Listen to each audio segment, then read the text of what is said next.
Hey everybody, this is Shane with another toy review. I have another Halo figure this time, and this time it is the Halo 2 Arbiter released for the Halo 10th anniversary line.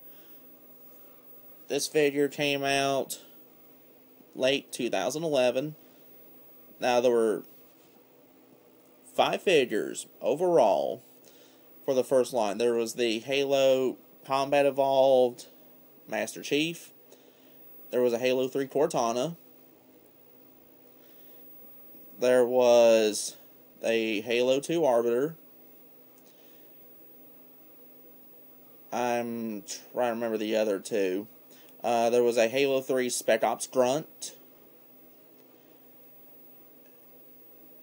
And I can't seem to remember what the 5th one is right offhand. But I mean, all 5 were actually very nice figures. And if you got all 5, you were able to build the legendary plaque, as far as the difficulty goes. But this one was, for me, the single hardest one of the 5 to actually find. I only came across this figure once, and when I found him, I grabbed him.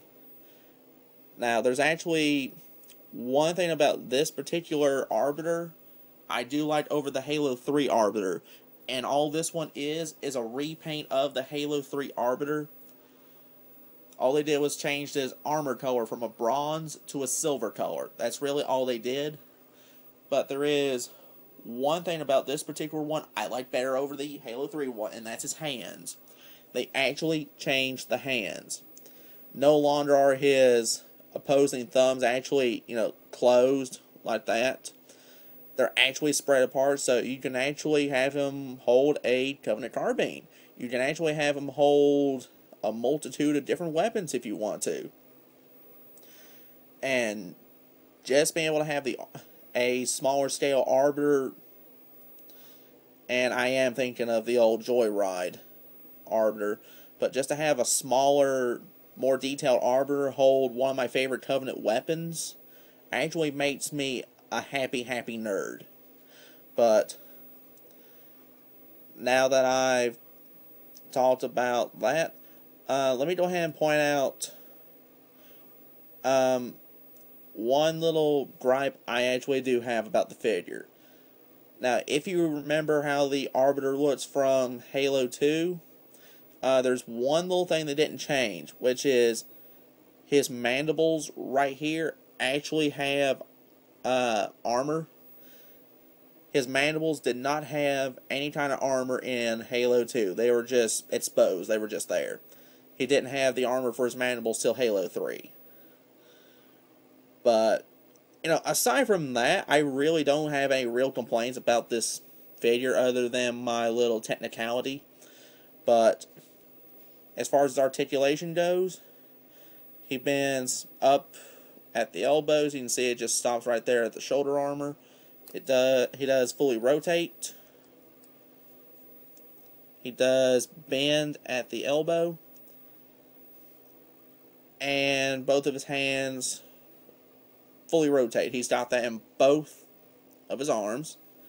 Now his midsection, let's see, it's actually right down here, but he can actually move left to right. Now his legs, they do fully rotate. Not only that, he actually does swivel just below the hip. He does bend at his knee, and he's got some foot movement. He's got like a little bit of foot movement. Now as for the head, he can look a little to his left, to his right. He can look up a little bit like he's looking forward, look down. But that's really about it as far as his articulation goes.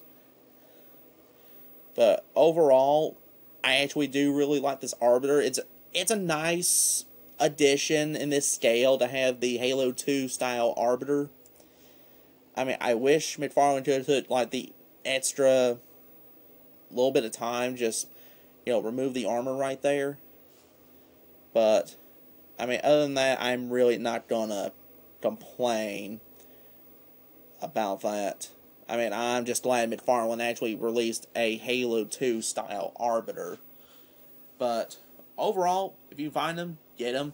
As I said, for me, he was the hardest of the 5 figures to find.